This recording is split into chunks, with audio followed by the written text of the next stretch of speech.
بسم اللہ الرحمن الرحیم۔ شروع اللہ کے نام سے جو بڑا مہربان اور نہایت ہی رحم کرنے والا ہے۔ تمام حضرات درود شریف پڑھ لیجئے۔ اللہم صلی علی محمد وعلی آل محمد کما صلیت علی ابراہیم وعلی آل ابراہیم انک حمید مجید۔ اللہم بارک علی محمد وعلی آل محمد کما بارکت علی ابراہیم وعلی آل ابراہیم انک حمید مجید۔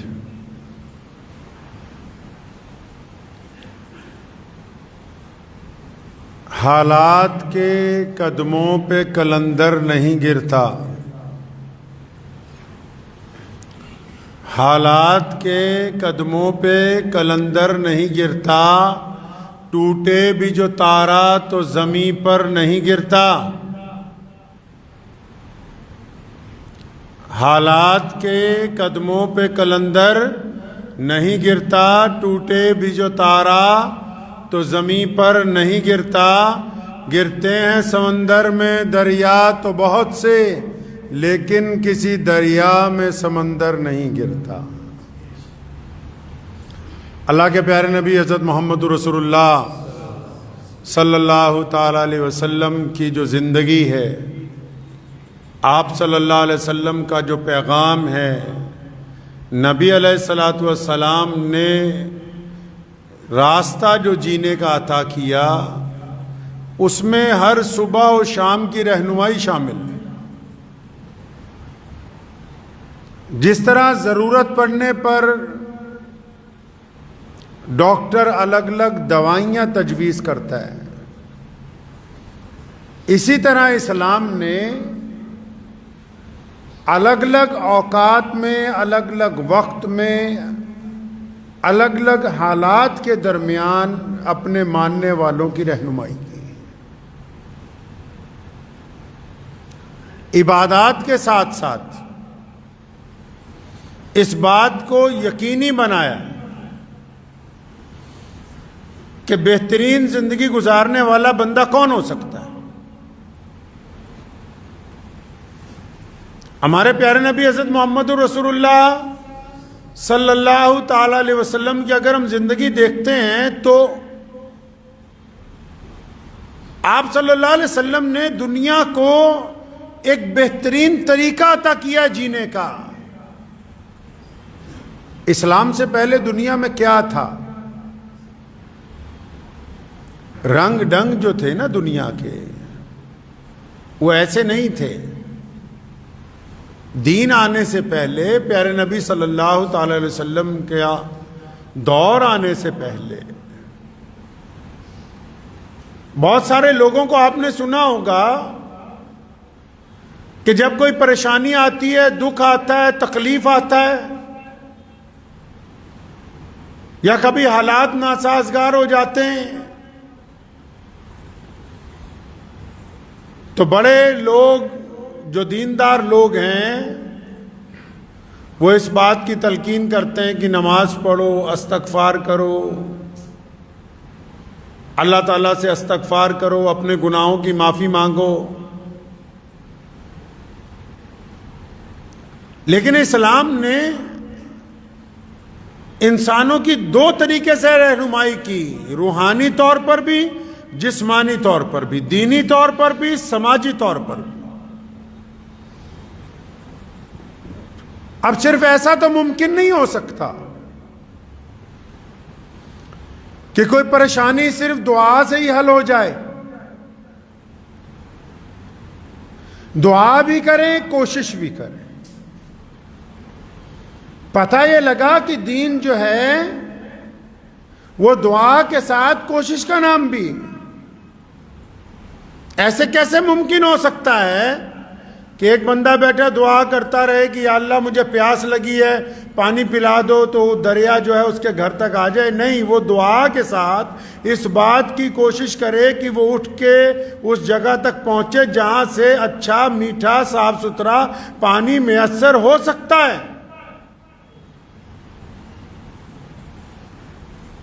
اگر ہم پہلے کے حالات دیکھتے ہیں تو دنیا میں ظالموں نے ہمیشہ بڑی بلند آواز میں جھوٹ بولا ہے.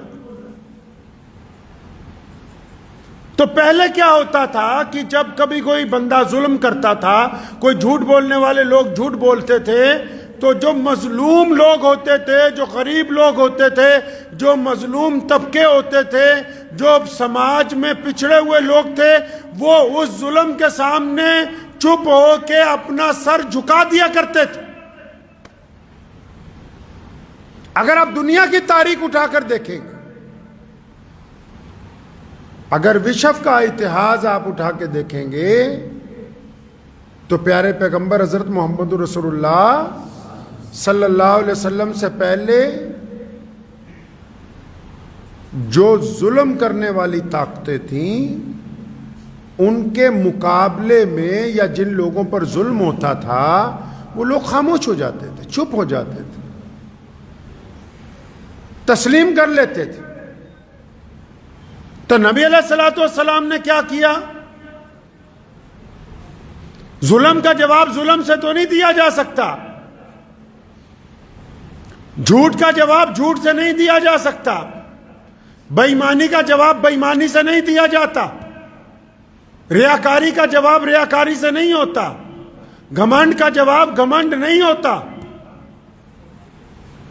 اب جو پلڑا ہی پہلے برابر نہ ہو، ایک طرف طاقتور لوگ ہوں، دوسری طرف کوئی کمزور طبقہ ہو، تو پلڑا تو برابر نہیں نہ ہو سکتا. لیکن ہمارے پیارے نبی صلی اللہ علیہ وسلم نے یہ تربیت کر دی انسانوں کی کہ پہلے دور میں جو رواج چلتا آ رہا ہے کہ ظالم جب ظلم کرتا ہے، مظلوم سر جھکا دیتا ہے اور مظلوم اس کے آگے گھٹنا ٹیک دیتا ہے، مظلوم ظالم کے آگے چپ ہو سکتا ہے. لیکن پیارے نبی علیہ السلام نے یہ رواج ڈالا کہ اگر ظلم ہو تو ٹھیک ہے، کہ ظلم اگر ہو گیا کوئی بات نہیں، لیکن ظلم کے آگے گردن نہیں جھکائی جا سکتی ہے. یہ فرق آ گیا. مظلوموں کو ایک راستہ عطا کیا اور دعا کے ساتھ کیا کہا کہ فرمایا ہمت اور صبر سے اللہ کی مدد مانگو. حکم ہوا کہ غریبوں کی، مظلوموں کی، غریب طبقوں کی یا جن پر ظلم ہوا ہے ان کی حوصلہ افزائی کرو. تو پتہ یہ لگا کہ پوری دنیا میں ایسے لوگ جو کہ پریشان حال ہوں، اگر تو پریشان حال لوگوں کی پہلی مدد یہ ہوتی ہے کہ ان کو ڈرایا نہ جائے بلکہ ان کی حوصلہ افزائی کی جائے. اور صرف ڈرے ہوئے لوگ ہی نہیں، معاشرے میں باقی بھی کوئی بیماری سے ڈرا ہوا ہے، کوئی کاروبار کے نقصان سے ڈرا ہوا ہے، کوئی عزیز و اقارب سے ڈرا ہوا ہے، کوئی رشتہ داروں کے ظلم سے ڈرا ہوا ہے، تو جو ان کے ساتھ تعلق رکھنے والے لوگ ہیں، جو ان کے یار دوست ہیں، جو ان کے پڑوسی ہیں، جو سچ بولنے والے لوگ ہیں، ان کی پہلی ذمہ داری یہ بنتی ہے کہ وہ لوگوں کو ڈرائیں نہیں بلکہ ان کو ہمت دیں، حوصلہ دیں. کیونکہ پریشانی کے دور میں، مشکل کے دور میں اگر بہترین پناہ کوئی ہوتی ہے تو وہ انسان کے دل کی طاقت ہوتی ہے. اور جب ساتھ والا، کوئی اس کا دوست، کوئی اس کا پڑوسی کسی کی ہمت توڑ دیتا ہے تو وہ صرف اس کی ہمت نہیں توڑتا بلکہ اس کے ذہن کا، اس کے دل کا، اس کے جسم کا، اس کے کاروبار کا، اس کے خاندان کا نقصان کرتا ہے. تو شریعت نے تو صرف یہ نہیں کہا کہ آپ دعا کریں بلکہ یہ بھی کہا کہ مظلوموں کی ہمت افزائی کرنی ہے. چاہے مظلوم کسی بھی قوم سے تعلق رکھتے ہو، چاہے ان کا مذہب کوئی سا ہو، چاہے ان کی ذات کوئی ہو، چاہے ان کا رنگ کیسا ہی کیوں نہ ہو. یہی تو فرق ہے ظلم میں اور حق پرستی کے اندر، کہ ظالم جب ظلم کرتا ہے تو اس کے دل میں خوف نہیں ہوتا، حق پرست جب مدد کے لیے نکلتے ہیں تو پھر وہ اپنے اور پرائے کی تمیز نہیں رکھتے اس کے اندر.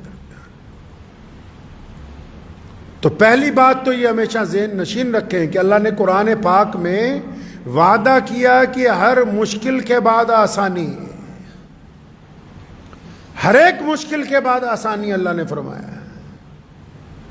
اللہ کی حکمت کو کوئی بندہ پہنچ نہیں سکتا. ہر مشکل کے بعد آسانی ہے، اس بات کو ذہن نشین کر لیں. اور جب اللہ پر یقین کامل ہوگا تو حالات آتے جاتے رہتے ہیں، لیکن جو بندہ ثابت قدم رہ جائے، اللہ کو وہ لوگ بہت پسند ہیں جو دوسروں کو ڈراتے نہیں، جو دوسروں کو خوف زدہ نہیں کرتے، جو دوسروں کے منہ کا نوالا نہیں چھینتے. اللہ تعالیٰ کو وہ لوگ پسند ہیں. اور پھر جب کوئی بندہ جھوٹ بول رہا ہو، زور زور سے شور مچا رہا ہو، جھوٹ بول کے برے برے الزامات لگا رہا ہو، جس طرح آج کل رواج ہے سوشل میڈیا کے اوپر، تو اسلام نے کیا کہا کہ جھوٹ بولنے کے والے کے مقابلے میں جھوٹ بولو. جس طرح آج کل کچھ مسلمان یوٹیوبرز بھی لگ گئے جھوٹی کہانیاں بنانے میں، جھوٹی سرخیاں بنانے میں. اسلام نے کیا کہا؟ اگر کوئی آپ پر جھوٹا الزام لگا رہا ہے، کوئی شور مچانا چاہتا ہے، کوئی دین کے خلاف بار بار غلط باتیں کر رہا ہے، تو اسلام کیا کہہ رہا ہے؟ دعا کرو، دعا کرو، اللہ سے مدد مانگو. لیکن نبی علیہ الصلوۃ والسلام کا طریقہ یہ ہے کہ دعا کے ساتھ ساتھ پیارے نبی صلی اللہ علیہ وسلم نے شاعر اسلام حضرت حسان بن ثابت رضی اللہ تعالیٰ عنہ کی ڈیوٹی لگائی کہ حسان ممبر پر کھڑے ہو جاؤ. کس لیے کھڑے ہونا یا رسول اللہ؟ اب ممبر پہ کھڑے ہو کر کرنا کیا ہے؟ ممبر پہ تو آپ کھڑے ہوتے ہیں، آپ صلی اللہ علیہ وسلم کی موجودگی میں کوئی اب کیسے کھڑا ہو سکتا ہے؟ آپ صلی اللہ علیہ وسلم نے فرمایا نہیں، حسان ممبر پر کھڑے ہو یا رسول اللہ ممبر پہ کھڑے ہو کے کیا کرنا ہے؟ کرنا یہ ہے کہ یہ جو ابو جہل جھوٹ بولتا ہے، یہ جو عتبہ جھوٹ بولتا ہے، یہ جو امیہ جھوٹ بولتا ہے، یہ جو عبداللہ بن جدان جھوٹ بولتا ہے، یہ مکے کی جو کافر بڑے بڑے ظالم اسلام کے مقابلے میں جھوٹ بولتے ہیں، یہ جو بڑے بڑے یہودی اسلام پر الزام لگاتے ہیں، تو نبی علیہ الصلوۃ والسلام نے کہا حسان ممبر پر کھڑے ہو اور کھڑے ہو کر ان کے جھوٹ کا جواب دو.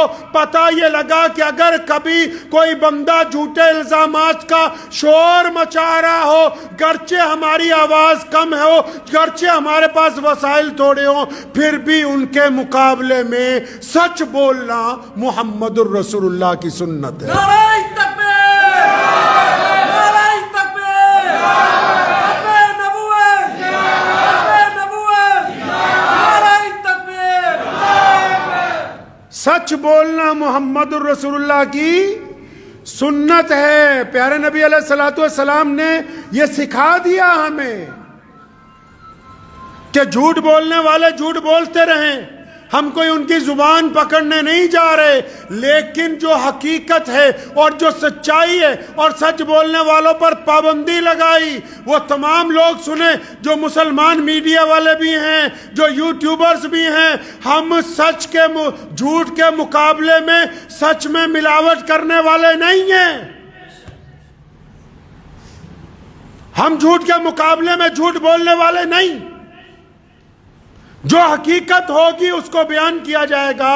اسلام نے جو نظام عدل کا طے کیا، اس کا اصول یہ ہے کہ قصور اگر اپنا کا ہوگا تو اپنوں کو قصوروار بتایا جائے گا، قصور اگر پرایوں کا ہوگا تو پرایوں کو قصوروار بتایا جائے گا. سچ جھوٹ کے مقابلے میں سچ کے اندر ملاوٹ نہیں کی جا سکتی ہے. یہ نبی علیہ السلام کی سنت ہے. اسلام بہترین دین ہے. اسلام نے ہر دور کے قانون، ہر دور کے قاعدے، ہر ایک طرح کے حالات کا بتایا کہ کرنا کیا ہے. ایسا تو نہیں ناممکن ہو سکتا کہ کوئی مریض آ جائے آپ کے پاس اور اس کی حالت بڑی خراب ہو اور ڈاکٹر صاحب بیٹھے نہیں دوائی میں بعد میں دوں گا، پہلے میں اس کو دم کرتا ہوں. تو وہ کون سا ڈاکٹر ہوا؟ امت کو ضرورت ہے حوصلے کی، عزم کی، صبر کی، استقامت کی، کندھے سے کندھا ملانے کی، نفاق کو دور کرنے کی، نا اتفاقی کو ختم کرنے کی، تعلیمی طور پر، معاشی طور پر لوگوں کا ساتھ دینے کی. اب وہ تمام اگر امور کو چھوڑ دیا جائے اور صرف یہ سمجھا جائے کہ اکیلی عبادات کے بل کے اوپر ہم آگے بڑھیں گے، نہیں، پیارے نبی صلی اللہ تعالی وسلم نے طریقے واضح فرمائے کہ کس وقت میں کیا کام امت مسلمہ کو کرنا ہے۔ اور جو ظلم کرنے والی طاقتیں ہوتی نا، جب بندہ کرسی پر ہوتا ہے نا، پاور میں، کوئی بھی کرسی ہو، جوانی کی بھی کرسی ہوتی ہے، علم کی ہوتی ہے، اقتدار کی ہوتی ہے، بیوپار کی ہوتی ہے، عہدے کی ہوتی ہے، دفتروں میں بڑے بڑے سرکاری افسران کی ہوتی ہے۔ اور جب بندہ پاور میں ہوتا ہے تو وہ سوچتا ہے کہ میں نے تو ہمیشہ ایسے ہی رہنا جیسے آج ہوں۔ بندہ سوچتا ہے کہ بس ایسے ہی رہے گا سب کچھ، اور اس بندے کو راضی کرنے کے لیے اس کے جو ماتحت ہوتے ہیں وہ ہر جائز ناجائز کام کو کہتے ہیں کہ جناب آپ جو کہہ رہے ہیں وہی اچھا ہے، حکمرانوں کو خراب کون کرتا ہے۔ ایک بہت مشہور حکایت ہے، ایک بادشاہ صبح کو نکلا سیر کے لیے تو سبزی منڈی میں چلا گیا، تو تمام سبزیاں وہ دیکھ رہا تھا تو بینگن پڑا ہوا تھا،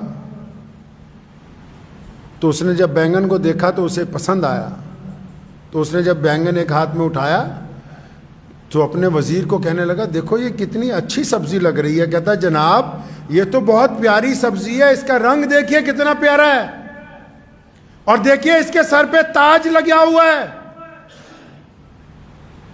کتنی پیاری سبزی ہے یہ، اس کے موٹا دیکھیے کیسا ہے، گول مٹول ہے۔ اس نے وزیر نے بادشاہ کو خوش کرنے کے لیے 200 تعریفیں اس بینگن کی کر دیں۔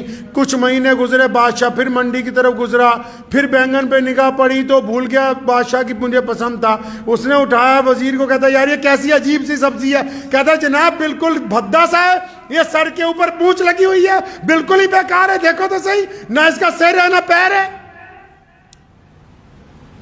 تو پتہ یہ لگا کہ بادشاہوں کو خراب کرنے والے ان کے مشیر ہوتے ہیں۔ اس ضمن میں ایک بڑا خوبصورت واقعہ صحابہ کرام رضی اللہ تعالیٰ اجمعین کی جماعت میں سے بھی نظر آتا ہے، جب سیدنا عثمان رضی اللہ تعالیٰ عنہ کے دور میں اور پھر سیدنا علی مرتضیٰ رضی اللہ تعالیٰ عنہ کے دور میں کئی جگہ بغاوتیں ہوئی نا، تو جو ان کے ہم اثر دوست تھے وہ گئے، انہوں نے جا کے کہا خلفائے راشدین سے، ان حضرات سے الگ الگ وقت میں، کہ ابو بکر اور عمر کے دور میں تو ایسے ایسے فتح ہوئی، آپ کے دور میں فلاں فلاں جگہ بغاوت ہوئی۔ بڑی خوبصورت بات مولا علی رضی اللہ تعالیٰ عنہ نے فرمائی تھی، فرمایا وہ جو پہلے خلیفہ گزر گئے نا ان کے مشیر ہم تھے اور ہمارے مشیر تم جیسے لوگ ہیں۔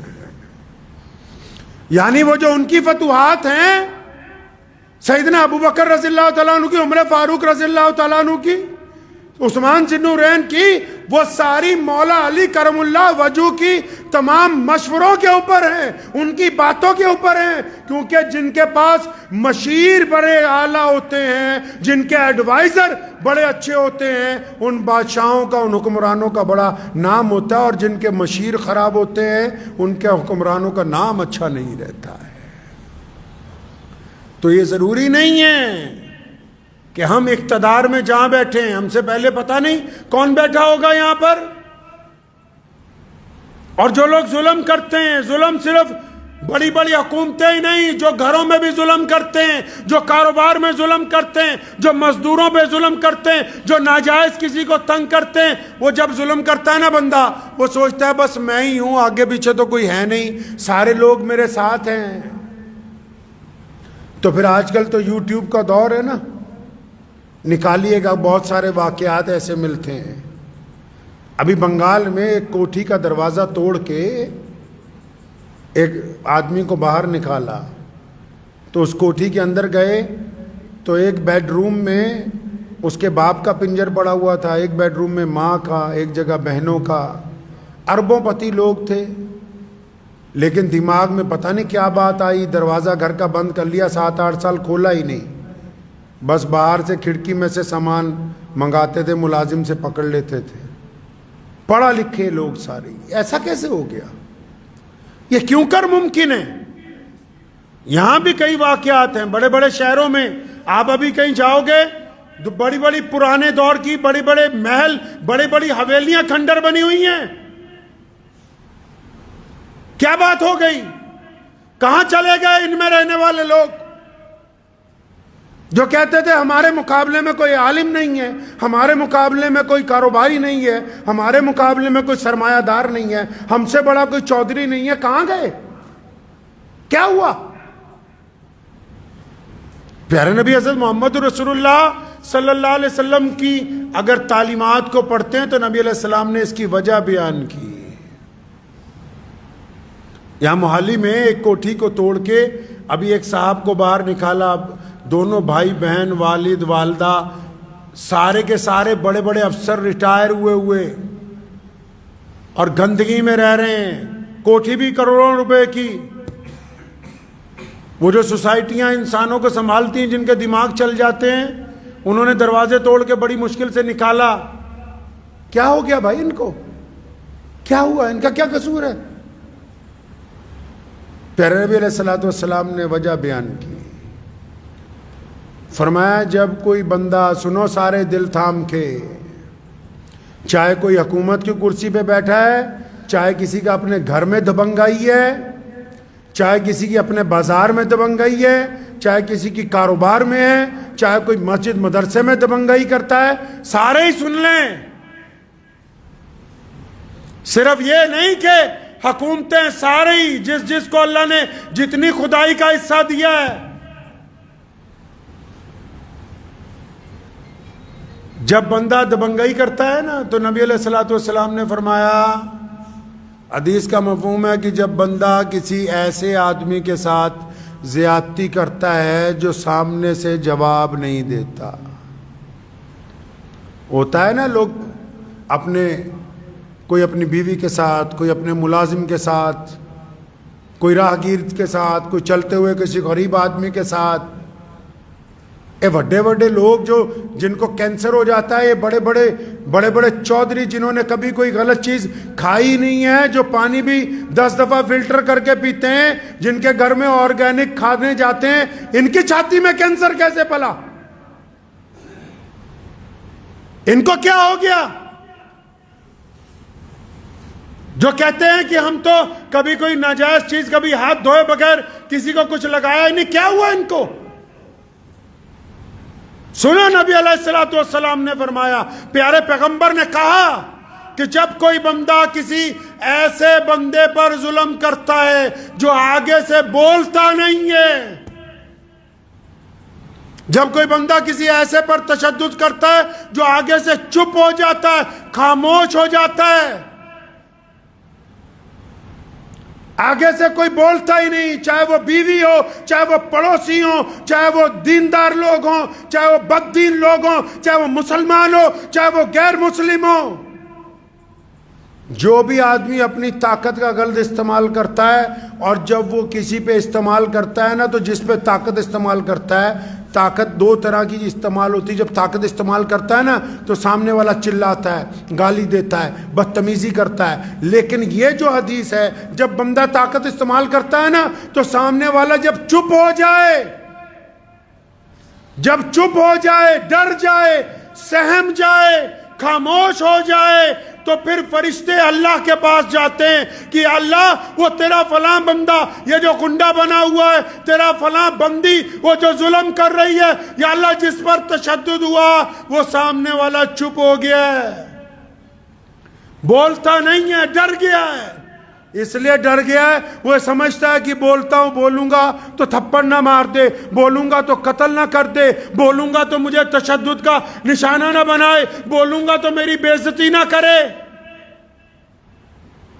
جب گنڈا بندہ دبنگائی کرتا ہے نا کسی ایسے بندے پر جو اتنا مظلوم ہوتا ہے, اتنا وقت کا مارا ہوا ہوتا ہے نا, چپ ہی ہو جاتا ہے, بالکل خاموش ہو جاتا ہے نا, فرشتے حق تعالیٰ کو کہتے ہیں کہ الہی, اے رب العالمین, تیرا فلاں بندہ تو بالکل چپ ہو گیا, بالکل خاموش ہو گیا, ڈر گیا.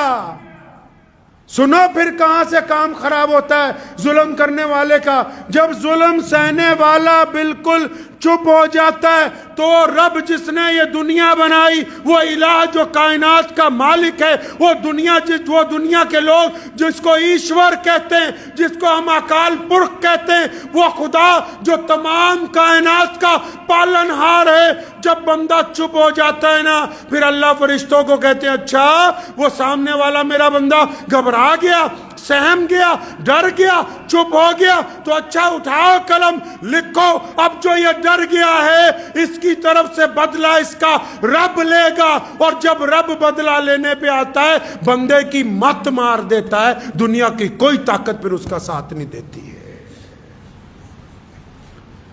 انسان کی مت مار دیتا ہے خدا، پھر چنگی کوٹھیاں ویران ہو جاتی ہیں، کاروبار اجڑ جاتے ہیں، جوانیاں برباد ہو جاتی ہیں، جسم میں روگ پیدا ہو جاتے ہیں۔